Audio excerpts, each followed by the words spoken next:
Poštovani predstavnici Vlade Republike Srbije, uvažene ekscelencije, poštovani predstavnici diplomatskog kora, uvaženi predstavnici lokalnih samouprava, direktori i predstavnici javnih preduzeća i ustanova, uvaženi predstavnici verskih zajednica, cenjeni privrednici, dame i gospodo, opštine Preševo, Bujanovac i Medveđa predstavljaju prostor od posebnog značaja za Republiku Srbiju. Prostor na kome se već četvrt veka dosledno gradi politika mira, stabilnosti, institucionalne odgovornosti i ravnomernog razvoja.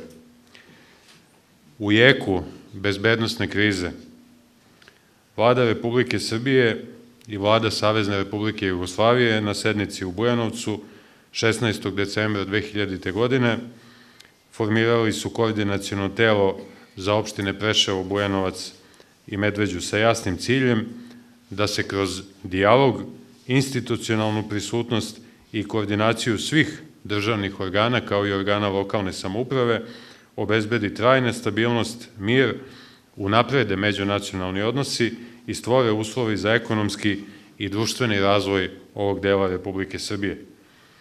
Koordinaciono telo je od svog osnivanja do danas ostalo ključni instrument državne politike na jugu Srbije. Ono predstavlja most između republičkih institucija, lokalnih samouprava i građana, ali i dokaz trajne posvećenosti države da se izazovi rešavaju sistemski, odgovorno, dugoročno i putem dijaloga.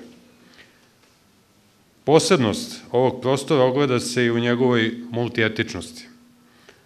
Albanska nacionalna zajednica najbrojnija je zastupljena upravo u opštinama Preševo, Bujanovac i Medveđa. Prema popisu stanovništva iz 2022. godine u Republici Srbiji živi nešto više od 61.000 pripadnika albanske nacionalne manjine, odnosno zajednice, što dodatno potvrđuje značaj politike utemeljene na poštovanju prava, dijalogu i integraciji. Danas, sa vremenske distance od 25 godina, možemo da kažemo koji su to rezultati koji su merljivi, vidljivi, trajni i koji su doprineli poboljšanju života svih građana na ovom prostoru. Od osnivanja koordinacionog tela, dakle od decembra 2000. godine pa do danas, Vlada Republike Srbije je kroz budžet službe koordinacionog tela u ove tri opštine uložila ukupno više od 9 milijardi dinara. Najveći deo tih sredstava, preko 8 milijardi dinara, usmeren je u infrastrukturne projekte, jer bez puteva, vodovoda, škola, zdravstvenih ustanova i komunalne infrastrukture nema održivog razvoja. Izgrađeni su i rekonstruisani putevi, unapređeni sistemi vodosnabdevanja i elektroenergetske mreže, obnovljeni školski i zdravstveni objekti i stvoreni uslovi za kvalitetni život građana u sve tri opštine. To nisu samo apstraktne brojke, to su konkretni projekti koji su promenili svakodnevni život ljudi koji žive na ovim prostorima.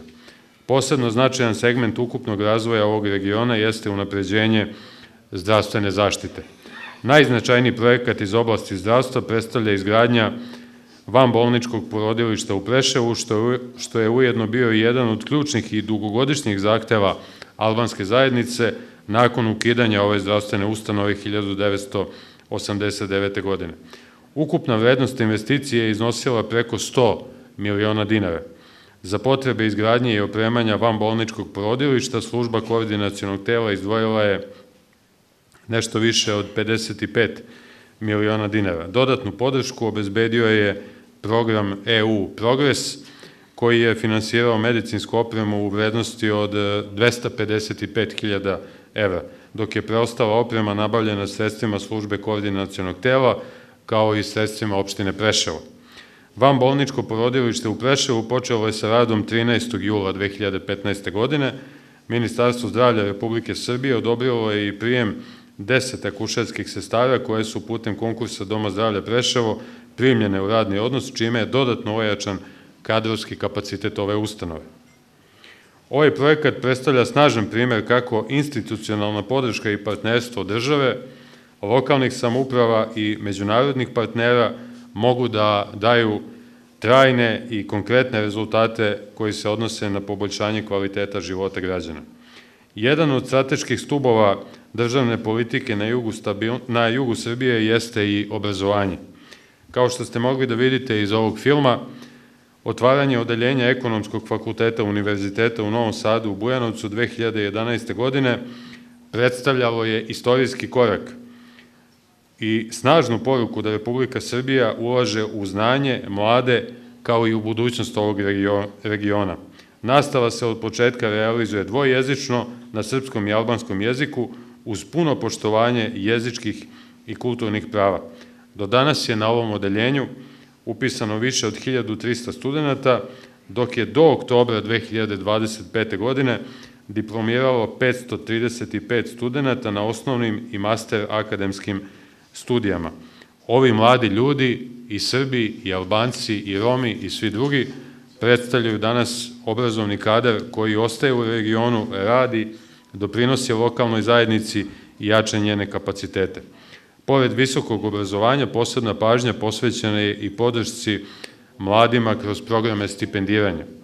Od 2011. godine za studentske stipendije izdvojeno je više od 95 miliona dinara, dok je u periodu od 2009. do 2021. godine dodeljeno ukupno 3356 srednjoškolskih stipendija u ukupnoj vrednosti većoj od 179 miliona dinara. Ovi programi nisu samo finansijska pomoć, oni su poruka mladima da država računa na njih i da im pruža jednake šanse za obrazovanje i napredak. Ekonomski razvoj i zapošljavanje predstavljaju još jedan važan segment delovanja koordinacionog tela.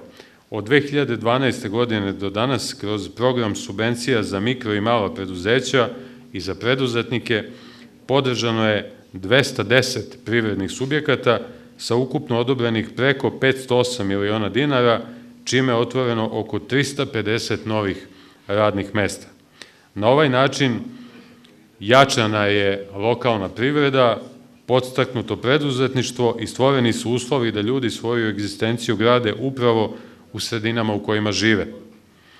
Posebno važno pitanje jeste integracija i učenje srpskog kao nematernjeg jezika.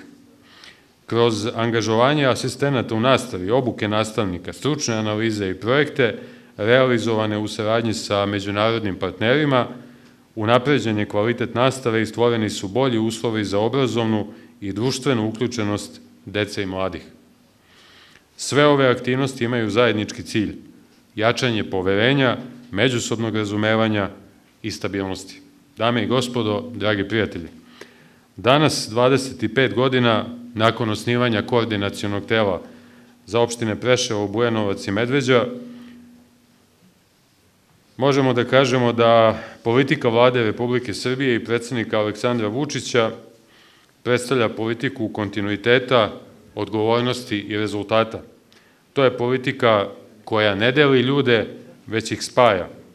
To je politika koja povezuje Srbe i Albance, ali i sve druge ljude koji žive na ovim prostorima. To je politika koja ne deluje kratkoročno, već planira dugoročno.